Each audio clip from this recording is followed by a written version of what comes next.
Tell me when we are live. Oh.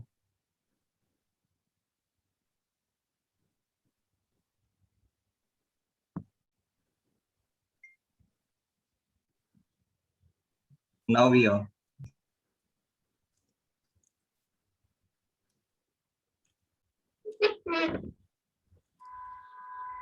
Okay. Hello and welcome to this edition of Dynamic CIO LinkedIn Live show. It's been our endeavor to engage with accomplished leaders in the field of technology, simply to strike very meaningful conversations to find solutions to some common challenges that they are facing. For last two episodes, the focus has been on the CIOs who turned entrepreneurs. In the last episode, I had four of them from different walks of life, experimenting with their entrepreneurial journey. While entrepreneurship is a fabulous thing to experience and pursue, it comes with its share of hardships, unpredictability, and of course, a lot of challenges. Whether or not an entrepreneur is successful isn't the core discussion, however. Um, how should an entrepreneur gear up to face the real world, and how should they plan to make um, a mark for themselves, solve problems, create value and wealth both, and also participate in the growth of business, participate in the growth of the nation? That's important. So today we have a super accomplished superhero on this show. Uh, I'm in awe of this person for a very long time, a person whom I personally envy for many of his virtues, including the one that outshines everything else. That's his attitude. He wears an attitude of a believer. He has so many accomplishments to his name, yet he is an humble, accessible, and a very grounded person. Let me welcome Dr. Sumit Chowdhury, the founder of Gaia, an innovative SaaS-based platform for enterprise process automation. He's a global thought leader, a CXO in the field of, in many fields of technology, including smart cities, artificial intelligence, analytics, telecom, you name it. And the introduction is not yet over. With me for some more time, please. Prior to starting Gaia, he was the president and CIO of Reliance Jio, VP at IBM, CIO of Reliance Communications, managing partner of KPMG and Bearing Point. He's a futurist, an entrepreneur at heart, creating digital and physical solutions involving the new digital technologies. He's a visiting faculty at Carnegie Mellon University in the USA. He was the program director of Swachh Bharat Mission and an IT expert for several smart cities across the country. He's an advisor for Broadcast Audience Research Council, as known as BARC, and was also the consulting CTO of Brookfield Properties in India. He provides mentoring and funding for entrepreneurs in areas like M2M, Internet of Things, and smart cities. More than anything else, is a graduate of IIT Kanpur, followed by an MS and PhD from Carnegie Mellon, where he teaches now. Uh, the things that I like most about him are now being told. So he's an author of a best-selling career management book, which was Rules of the Game. We distributed his book in some of our large CIO events. He is represented by the Outstanding Speaker Bureau and speaks at various forums, technology forums, business forums. He's a painter. He's a vocalist. He's an instrumentalist. He's a trained musician. He's a marathon runner. He's a cyclist, having run several full marathons, long distance cycling. His current passion is baking bread at his home bakery, the Dough and Batter in Mumbai. So welcome, Sumit. What an introduction. It is really enviable. How are you doing? Thank you. Thank you, Rahul, for that long, drawn introduction. I think your viewers are already bored. We need to get them excited about some other things other than what I have done. So no, things are well. The universe has given a lot of opportunities to continue doing what I have always done. And the interesting part is that I have never let go of anything that I started. I continue doing it all through, right? So that in totality looks like a lot, but at any one point in time, I was just focused on a few things, and those few things I tried to do as well as I could. So over a period of time, it looks like a portfolio of skills. And you're right about the baking. We'll get to it later, I suppose. So yeah, so that's my new thing that I'm driving. So I want to start that. Let's ask the painter, the musician, the baker, the consultant, the author, the runner, the cyclist, futurist, technocrat, also a business owner, a very basic question. What more are you going to add to your already illustrated profile?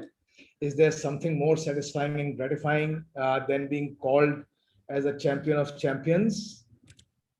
So there's never been a champion, and that has never been the goal. See, for being the champion of something, you need to invest so much more into one particular sport. So I have never aspired to be at the peak of any one of those things. I have been significantly above average. So that is my goal. It has never been to be average. Too humble, right? But it has never been to be the champion, right? So I have always fallen short of putting that amount of effort, which will require the full haul. And I'll give you examples. The 10,000 hour rule. The 10,000 hour rule says that if you do something for 10,000 hours, you are a master at it. You get to the champion of champions rules. But 80% of that can be got by 2,000 hours of doing it. So the 2,000 hours of doing something gets you 80% of the skills required to be really, really good at it. But the next 20% requires 8,000 hours. Do you have the perseverance to do the other 8,000 hours? I think that's where what is missing. Of all of these things, I think there are a few. There's a few set of things that I want to take all the way up to that mark, and it doesn't matter what it is. It's just the passion to take something all the way through, continue doing it, finding time for it, and do it with genuine thing, not to prove anything to anybody. I have never done anything to prove anything to anybody. Those days are gone. We are old now. I mean, I am old now. You guys are young, so. Don't say that. You're putting me to shame. You're putting me absolutely to a shame. So, Smruti. Yeah. So, after hearing your introduction, Sumit, I'm also in very awe of you. And what Rahul said. You studied at IIT Kanpur, and then your career span for 30 years. You've been across various continents. You worked across various functions. First question which I have in mind, to ask you is that wouldn't a plum job, good, well-paying job, be more comfortable than choosing this path, which is full of uncertainties? Could you share your journey to entrepreneurship? So this has not been my first stint into entrepreneurship, right? And that's the interesting part of the conversation, is that in every job that I have done, right from my days in Philips, I have always found that one little thing that the company doesn't want to do, and I'm good at it, and I can do it on the side. In Philips, we were doing, I'll give you examples of this, what I'm saying. In Philips, we were doing industrial acoustics, large stadiums, airports, the sound systems that get installed. But Philips would do these projects which are large, significantly large projects, which require, at that point in time in 1992, 93, it required tens of lakhs or maybe crores of rupees to do one sound system project. But there were enough projects which were doing acoustic systems for houses, large houses, mansions, which Philips would say, I don't want to do. But I was trained, I could do it. So I actually started a side business with the approval of my management to say, I'll do these small projects with some Chotu guys on the side, while we also do the big projects from the company, because the request would come to the company and we would throw it away saying we can't do it. Somebody could do it. So we figured out a way. But after the first two projects, in fact, interesting, my first customer was the Venkateshwara Hatcheries farm in Pune. They had this huge mansion and they wanted outdoor music systems and stuff like that. So it was an interesting project. But while I was doing this project, I was also doing Vigyan Bhavan in Delhi for Philips. So the entire acoustic system of Vigyan Bhavan was designed, implemented by me, almost single-handedly doing most of the work for that. So it's that dichotomy of doing something really small and doing also something really big. You need the best of both the worlds. And then I did that in Reliance. I did that in KPMG in the US. We came up with some ideas which generated almost $1 billion in revenue for KPMG, and we decided that we could have spun it off at that time into a separate company, and that alone would have been worth a few $100 million company that time. But I was just a consultant, so I didn't have the audacity or the wherewithal to pull it off in 2019 in the year 2000. That was the time frame for doing this. I did that again for Reliance. We spun it off into a Reliance Tech Services. We spun off the entire company into a separate company. The company still exists today, though in Chapter 11 NCLT, but still the company exists. So, you always find, what can I do? Can you become the CEO of the department that you are in, as they say? So I was always trying to say, can I monetize the skill that I have got? Can I monetize the skill of the entire unit and create a business out of it? That's the trick to entrepreneurship, is to always think that, can I monetize the skill of not just me, but can I leverage my skill with the skills of the 10 other people who are working with me and create something much bigger than what I can do alone? And that's the mindset. It's got nothing to do with whether you are working inside a company, outside a company, plum job, not plum job. It's just, do you have the mindset to monetize your skills and your skills of your colleagues and friends, and can you bring them together into a coherent ecosystem? I think that's entrepreneurship, is about bringing a set of people together to have a common goal and have the perseverance to pursue that common goal for a long period of time. It is hard. It is really hard to do it, especially in India. In every possible way, late stage entrepreneurs have a set of challenges, which I'm here today to talk about it, and Rahul will I think there are more questions down that we will explore. But that's what it was. Never about a plum job. I have got the highest paid jobs in the country, both when I was in Australia or I was here. I never had a problem with that. I can really see the true qualities of a leader. People keep asking, what's the difference between a leader and a boss? Leader works with the team, and truly a leader can be an entrepreneur and not a boss. So, Yeah. Amazing qualities. Over to you, Rahul. Yeah, so very interesting anecdotal examples that you gave, Sumit, about your first experience with the entrepreneurship when you were in Philips, and then spinning off Reliance Tech Services and monetizing the funda of monetizing. It is certainly not a job done by a mediocre person.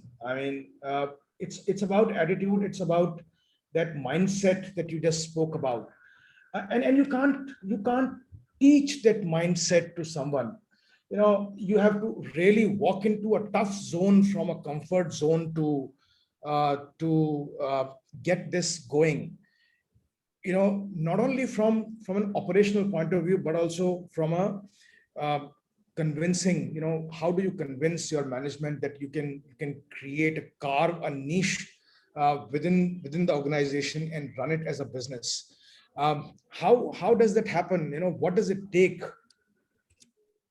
I don't know whether it is a skill which is learned or it is you're born with, or I think the single most element over there is grit, as they say. A single most element of success is grit.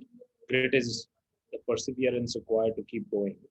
And I I'm a marathon runner, so I've written articles about that also. That at the end of the day, all of these things are marathons. They are never a sprint. There might be short sprints in the middle of it to achieve a short milestone or the other, but at the end of the day, it's a marathon. You have got to have the mindset of saying there are goals, and you are your biggest competition. It is never about competing with somebody. And they're saying, can I be a better person tomorrow than I am today? Can I drive? Can I do something that really adds value to society? Can I? You wake up in the morning and say, can I make a difference in somebody's life today? That somebody need not always be you. It requires compassion. It requires many other.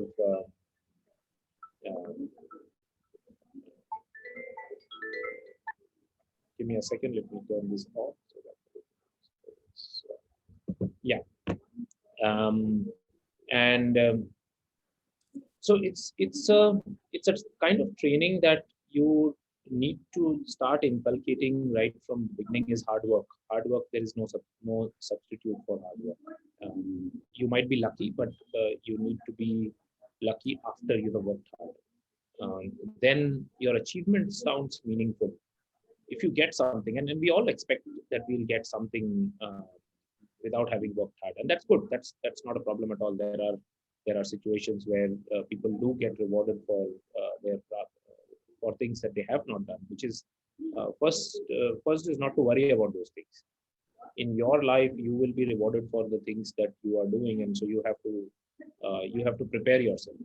So that preparation requires a certain amount of due diligence, certain amount of perseverance, a certain amount of knowledge, obviously, and it requires having connections with people as well. And connections, I mean in a good way.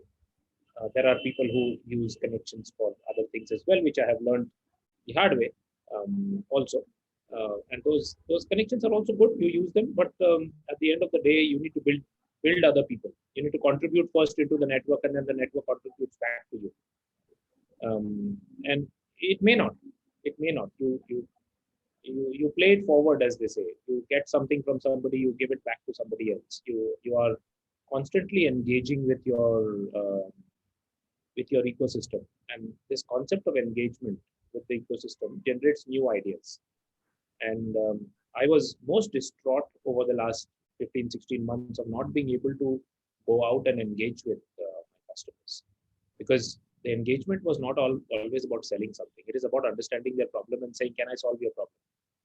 Most of my sales happened when I heard a problem and I said, can I solve your problem?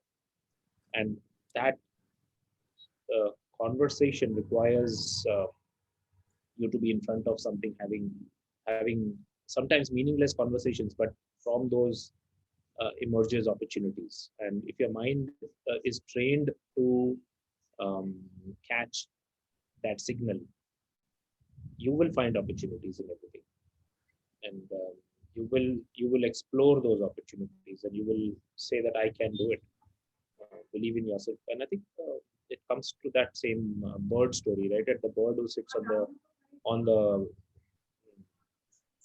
the twig is not confident about the twig, is confident about the ability to fly. So you reinvent yourself. You say, okay, twig might break, it's okay. This idea might fail, it's okay, because I'll find the next idea. I know how to find ideas. And believe me, last 6 years, I have had enough of my ideas fail. I have had enough customers telling me to go to hell. Not a problem. All of those just says that I'll find the next customer and the next idea. That's not a problem. It's okay. No, so I know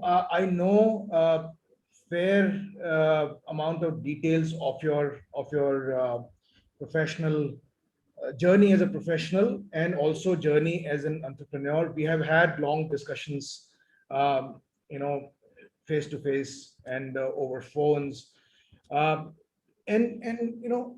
sometimes I remind to myself the quote from Mark Twain, that the secret of getting ahead is in getting started. Many of us actually procrastinate with the ideas and get dull over time. that, this will meet dead end. Our insecurities overpower and prohibit us from getting started. My question is that, is there a copybook methodology to being an entrepreneur? I also know that there's none, but I want to hear from you a detailed explanation. Or is it more to do with the instinct, more to do with risking for rewards and passion? Describe through your own story, how it shaped up. So it is not about it is not about jumping in and saying that I will get started. You need to get started in the right place also, in the right time. Timing is very essential. You might have a brilliant idea whose time is come, or it just is just too late. There are others who have become and scaled much faster than you have in life. So it is about. So when I look at myself, I look at entrepreneurship starting very early, trying to figure out how do you create things for others, how do you create a product that is marketable in somebody is willing to pay money for the product that you are creating. And that product need not be a software product, it need not be the biggest car, it need not be a rocket going to moon, but it could be a piece of art, it could be a painting, it could be a piece of bread. I do that all the time now.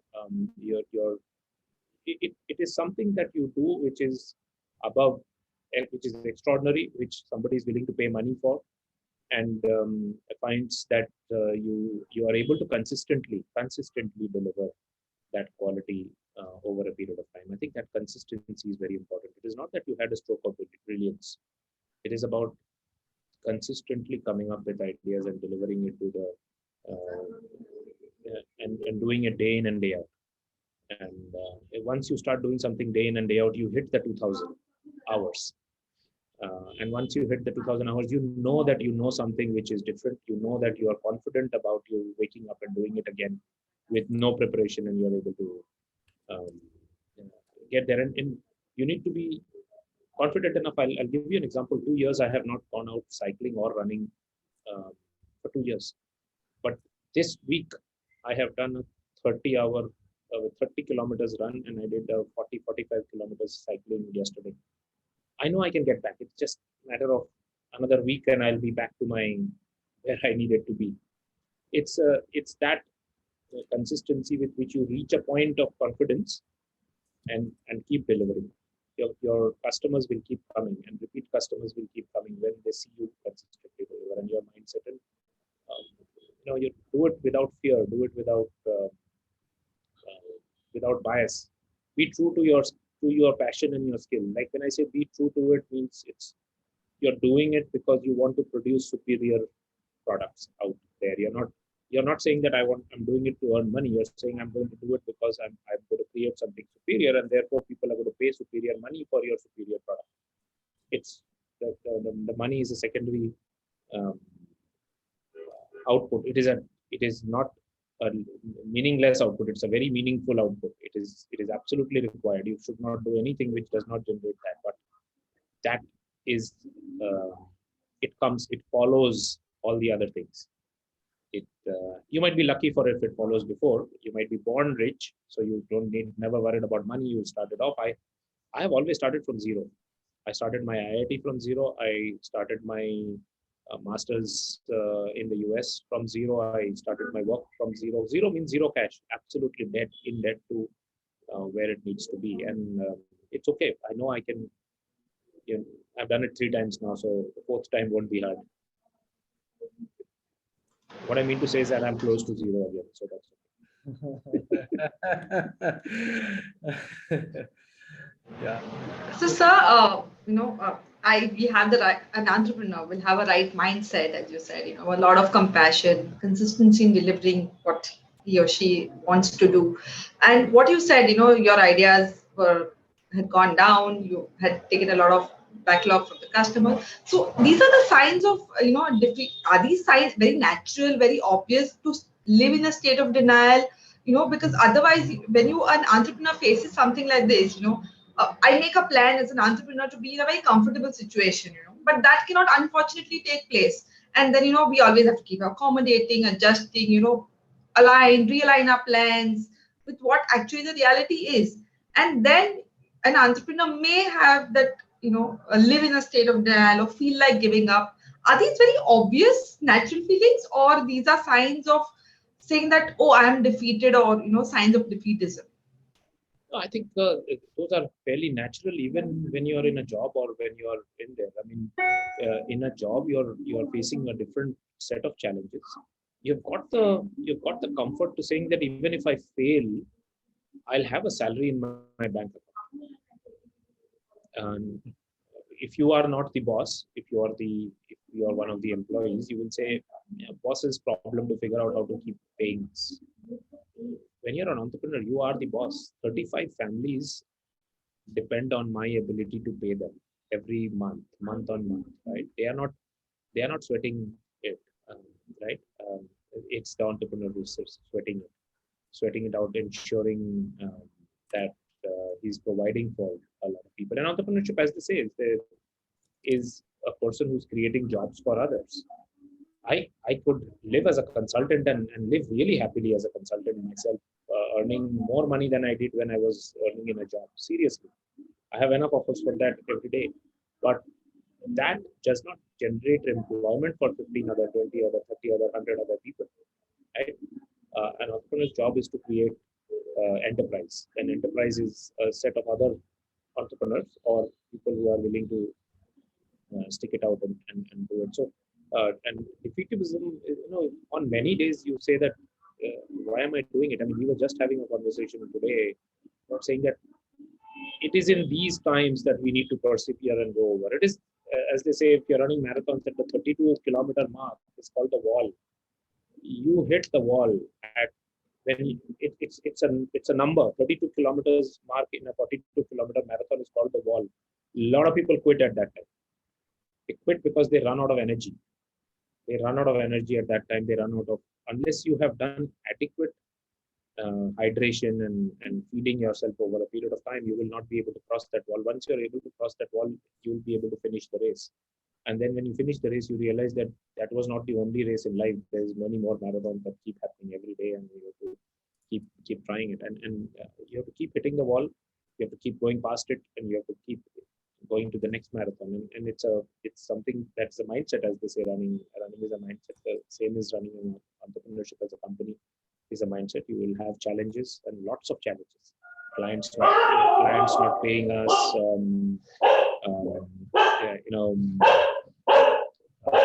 There's pardon the dog there a little bit. So it's our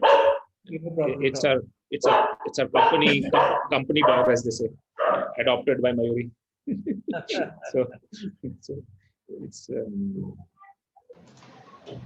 So, Sumit, you spoke about failed ideas and people almost asking you to go to hell. That's where you move on to the next idea, the next set of customers. I know it's the gestation period for all of this is can be abnormal at times. These iterations in the journey of an entrepreneur.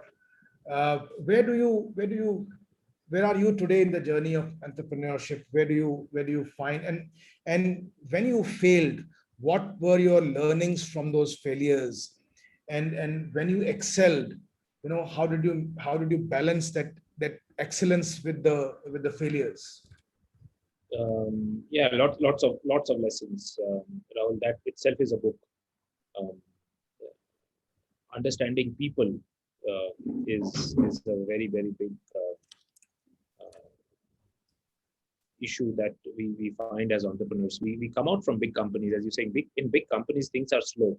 Slow means it's okay if something doesn't happen today, it will happen tomorrow. It's okay. In a startup, something that needs to happen today needs to happen today.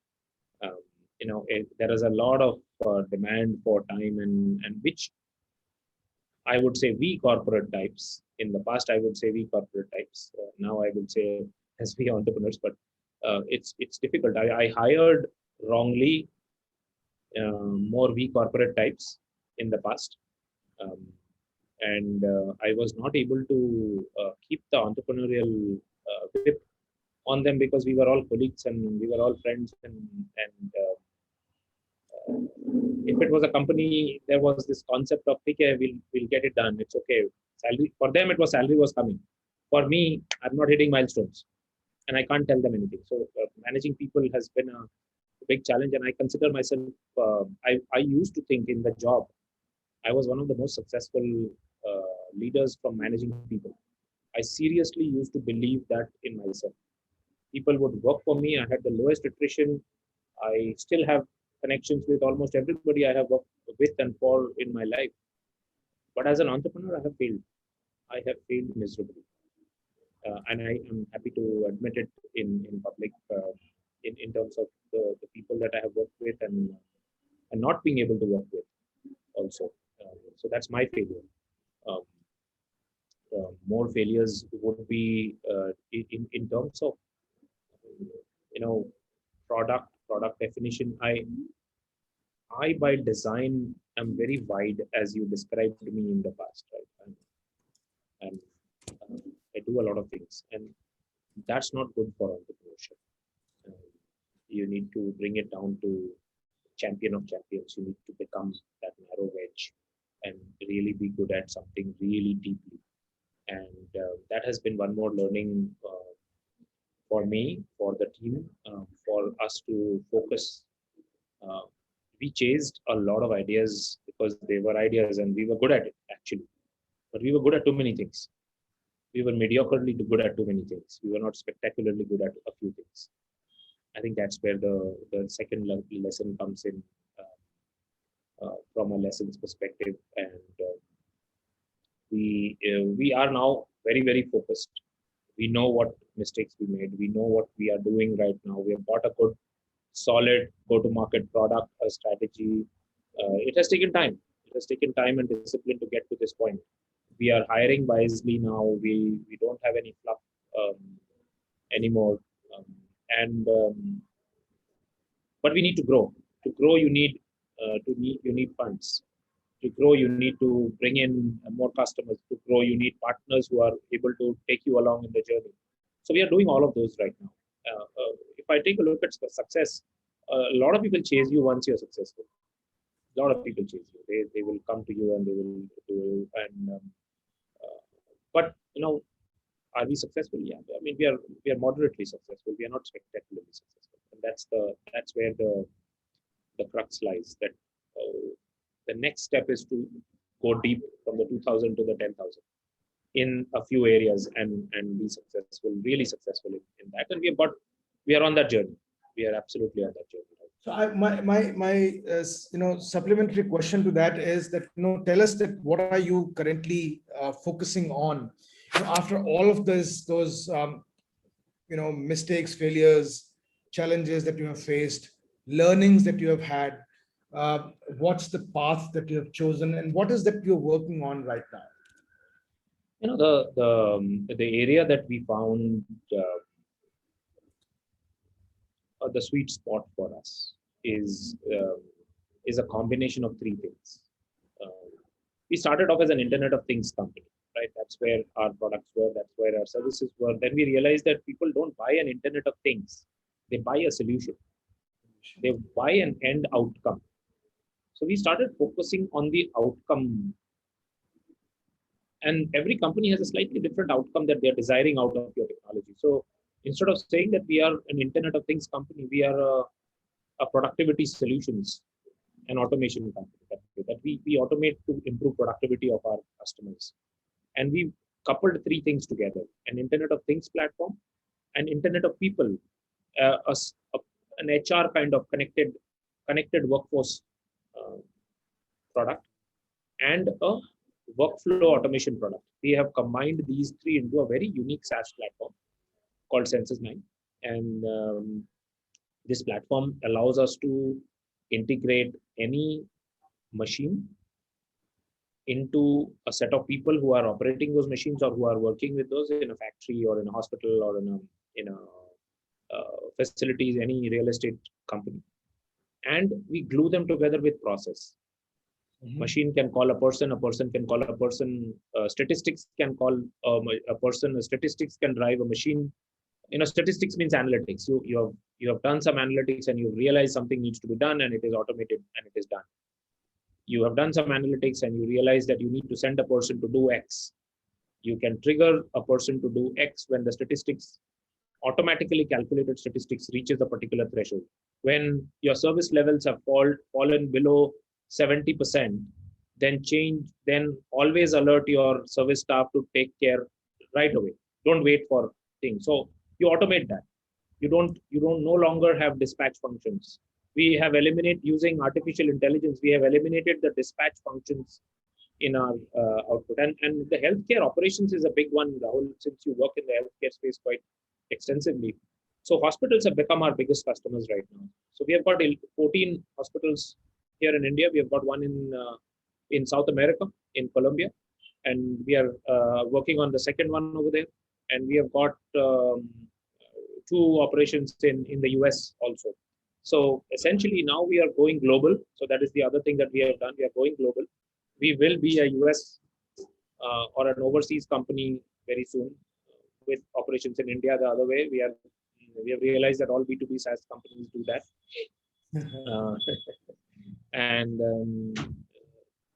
And focus on healthcare operations as one, facilities management is the other one. So we have automated these workflows. How do you manage a building? And the building could be a hospital, building could be a hotel, building could be a big real estate commercial park, building could be anything. But the engine that drives the building is the same. They all have the same kind of machines. They all have the same kind of people with the same kind of skill set. So we manage the people, we manage the machines, and we manage the process that help man and machine work together. That is what we have narrowed it down to.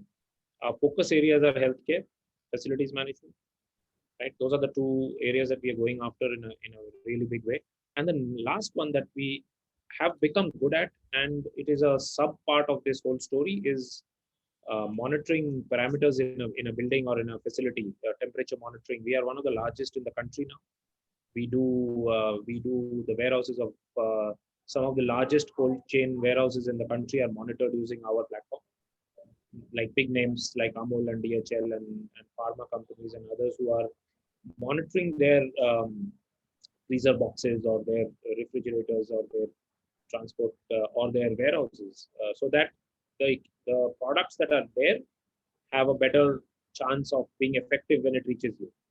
A melted ice cream is of no use to anybody.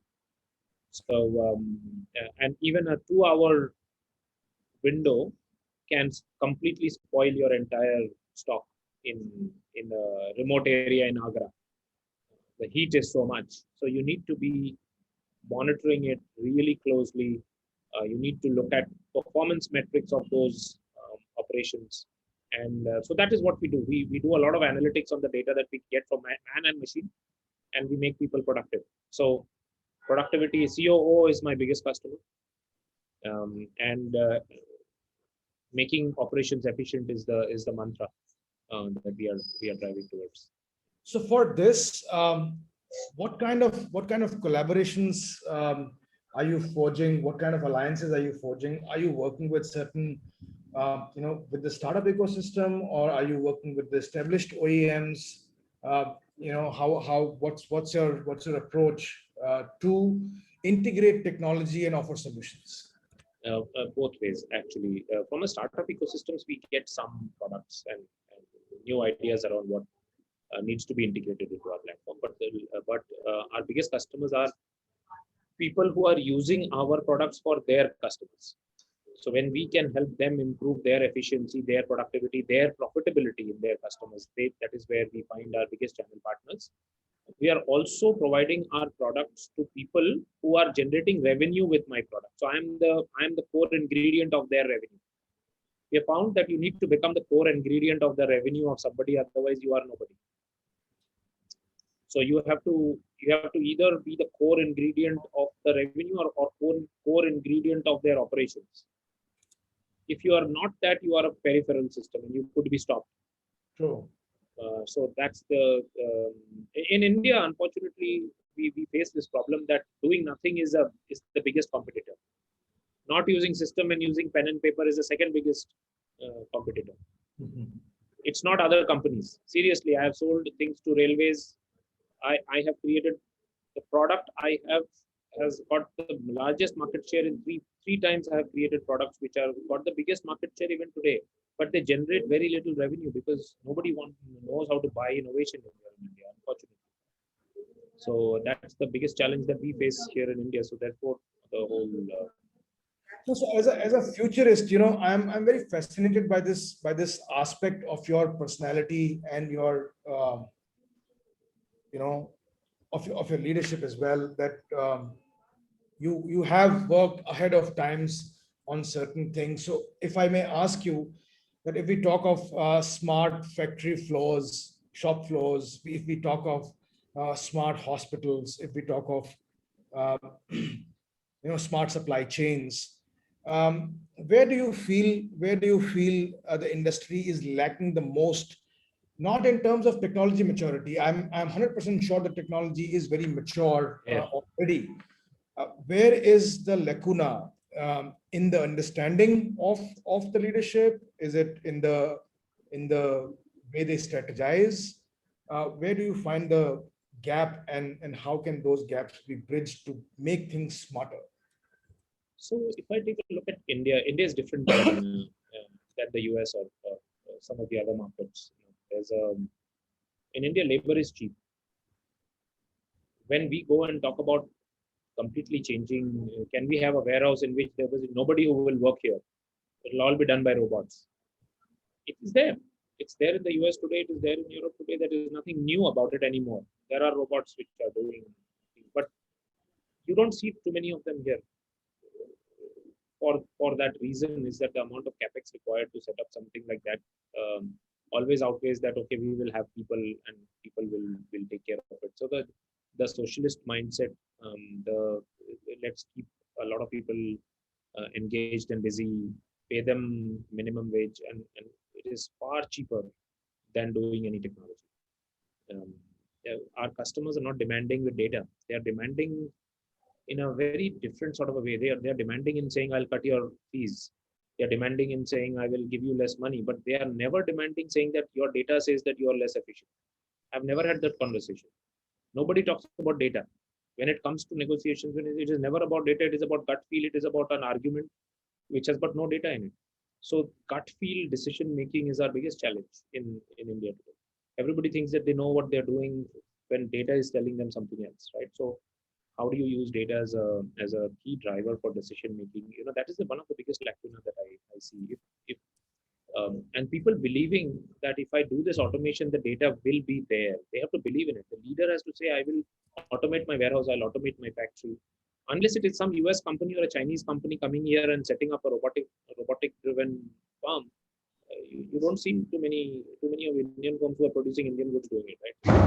We are not seeing that happen. Over the last few years, new plants, absolutely, people are talking about it. People are setting it up in new capex. New capex that is going in today, we see that happening. But there is a huge market of established entities which can become productive just by minuscule introduction of technology, cutting environmental costs, cutting energy costs, cutting making people more efficient. You don't need to cut people. You need to make them more efficient. You need to give them data to make them more efficient. Today, when we talk about 40% improvement in hospital operations, it is not because they will have 40% less people. It is that with the same people, they will be able to do 60% more work. Absolutely. And every hospital, and even in the US, I have done consulting assignments in the US where they talk about the fact that they are always short of 30 to 40% people that is required to run the hospital. They're always short of people. I'm saying you don't need those people. With your current 60% capacity, I'll make them do 100% of the work required with no change in SLA. How about that? Right, that's the conversation. Can you take the so it's about saying, can I connect people? Can I share information? Can I share data and make that data use data for decision making? Can I introduce algorithms to replace some of the mundane decisions that are being taken by managers over there. You're not here, send him there. I know who's there, who's not there. My system is telling me who's there, who's not there. I don't need a person to do that anymore. There's a lot of decision making today, mundane decision making, which can be moved to an AI engine. No, it's not the AI really. It is that is also it's a misnomer actually. Really, it is algorithmic decision making. It's not AI really. Yeah, people call it that. I also call it that to sell it. But at the end of the day, it is algorithmic decision making. It is decision support systems.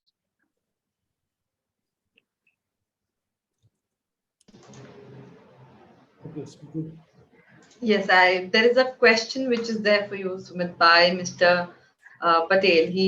He's asking, rewards provide satisfaction and confidence, and perils let you learn, let you take corrective actions. What are your thoughts to handle both of them? Can you repeat that, Smruti? Sure. Sorry, I can't read it. Yeah, Mr. Patel is asking that, the rewards, what you spoke about, provide satisfaction and confidence to entrepreneurs, and perils let you learn, let you take corrective action. Mm-hmm. What are your thoughts to handle both of them? So, if you have to introduce feedback into your life all the time, and this feedback comes from customers. Positive feedback comes from success, and negative feedback comes from failures. It's as simple as that. And then you say that, should I correct? If one of the mindset issues, it's got nothing to do with entrepreneurship or anything. The thing is, it is written in my book also, Rahul. It's about constant feedback. That is one of the biggest aspects of the book, saying that if you are constantly learning from your environment, set up these feedback mechanisms in your life. It could be your children who are giving you feedback. In fact, I mentioned that in my book. I actually, when I was learning how to swim and very adult life, long distance swimming, short, everybody could do. I was doing that. I told my daughter to keep running behind me on the side to tell me what I was doing right or wrong, because there was no coach. So when you have to find people who are going to willing to tell you the hard stuff. You need to find people, and that is the hardest as you go up in the organization, that people will not tell you what you're doing wrong. They will just judge you and move on, right? It takes courage to tell you that you're doing this piece wrong. I work with my wife. She's my best friend. She's my colleague. We have been together from school, college, and that's the best place you get feedback, right? But I get it both from a work perspective as well, and that motivates you. That motivates you to say that can I improve something, and it also you need to not say that the guy who's giving you bad feedback should also give you good feedback. You can have completely disparate sources of motivation. You can take bad feedback from somebody and be perfectly fine with it, and take good feedback from a different set of people. That's how you just have to not expect that you need to win over this person. You let that person keep giving you bad feedback. Not a problem. It's okay. And the guy who keeps telling you good stuff about yourself is good. It's also encouraging you to do certain things in a particular way. So that would be my answer to Mr. Patel: is build feedback loops into your life, whatever be your role, from whoever you get it from your driver to your Uber driver to anybody. Just eyes and ears open for people telling you how to be better. So I have a question for you. Throughout this conversation, what has come out is, an entrepreneur who's very humble, very courageous, very focused, very analytical, open to feedback, open to bad feedback, good feedback. So my question to you, and what Rahul said in your intro in the start about you playing musical instruments, you running, you cycling, writing, painting. So many qualities in an entrepreneur.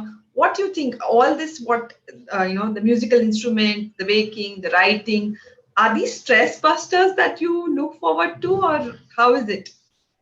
If these were stress busters, I must be the most stressed out guy in the world.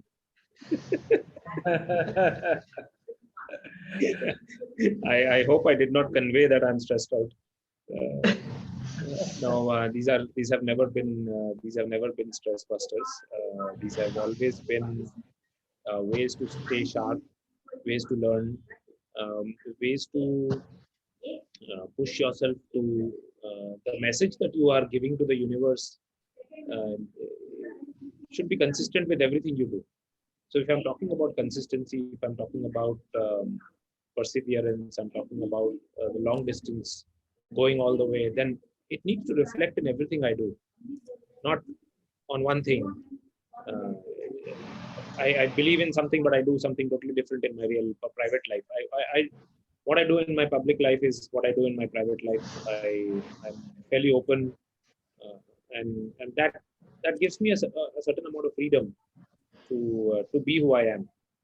And sometimes that's what it takes. And these are not stress busters. I mean, for me, I wake up every day now at 4 a.m. and I bake till about 9:30 every day. I've already finished 2,000 hours, Rahul. So I do it every day for 400 plus days now.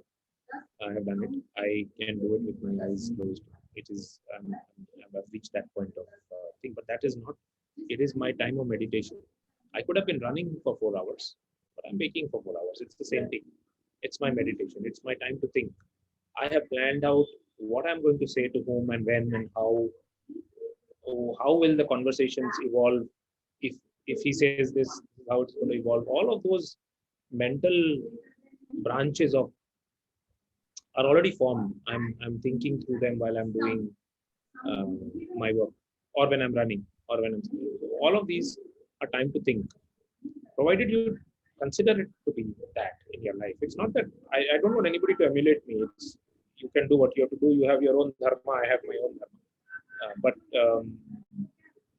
for me, it is about uh, doing something meaningful, doing something that adds value to somebody in life every hour of the day. I I look at an hour and I say, did I change somebody's life during this hour?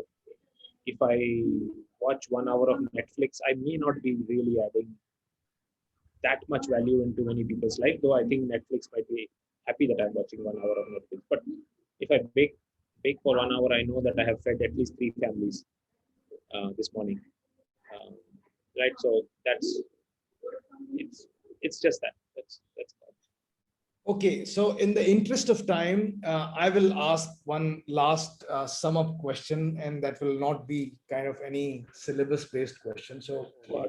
you know, where do you see Dr. Sumit Chowdhury in 2025? Roughly about 3 years older, less hair. No, no, no. That was I don't know. Very frankly, forward. at this point in time, Rahul, there are so many parallel ports um, that are possible from where I am today, where we are as a company today. We are trying to be a global company. We are trying to be a US-based entity. I have set it up already. We have started customers there. I might be in the US. Who knows? Um, we are looking at exit opportunities for the company. There are some strategic buyers, global companies or Indian companies also who are in discussions with us. It could be one of those exit scenarios as well. We are also in conversations with a few large venture capital companies who are now beginning to look at what we are doing, given the focus and the revenue stream that we have been able to demonstrate now, over time. So, which we had stopped going to venture capitals last 3 years now, almost 2.5 years. We stopped talking to them because it didn't make sense. It didn't make sense where we were. We had to pivot into this focus. So I see any of those as possible exit paths for possible places where I can be in 2025. I know for sure this is going to go somewhere. It's fairly evident now that we are on a path to reach a certain set of destinations. Now I don't know what those steps are, how fast they will occur, but I'm fairly positive that we'll get to a point of uh, that success that I was talking about before, which which takes time. in fact, any of these longer term ideas, longer term businesses take time to become mature and find fruits. We are not a sprint short term. I got funded, and getting funded doesn't mean you're successful. Getting funded means you're funded. That's about it. Yeah. Getting funded means you have got assets that you didn't have. Money is one asset that you have got. All I can say is that we have got lots of customers, a lot of good customers. We have got good ideas. We have got good revenue. And I think, yes, we don't have the venture capital backing yet, which is where we are focused on right now. So I'm quite sure we'll get there. And 2025 would be very different. Great. I think that's where we draw a line between a person who gives up and a person who doesn't have this phrase of giving up in his dictionary, and fair set of successes all throughout your life, fair successes, fair set of failures all throughout your life. And I really admire the way you accepted that, yeah, you have miserably failed in certain areas, and why not? I mean, that's also a trait of a great human being, that you fail and you accept that you failed. Why to boast of, why to bask in. So excellent talking to you, Sumit, and it has always been very, very inspirational to whatever you do. I mean, I have seen you playing an instrument. I've seen you running at 4 o'clock in the morning. You land up in Goa in a plush hotel.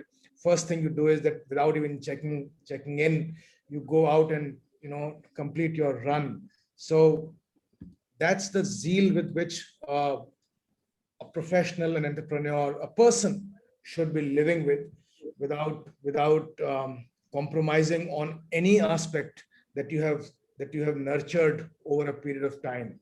So if it is baking for you since 4 o'clock in the morning till 9 o'clock, I think excellent stuff to de-stress yourself, to meditate at that time. You're right. You rightly said that, various ways of meditating. It's not necessarily true that, you close your eyes and you meditate, or you run and then you meditate. You can do anything in which you get pleasure, you seek inspiration from. So wonderful talking to you. And we wish you all the best. And we will certainly talk to you once again soon, very soon. Thank you. Thank you, Rahul. Thank you, Smruti. It was nice Thank talking to you. you. Yeah. Take Thank care. you. Yeah.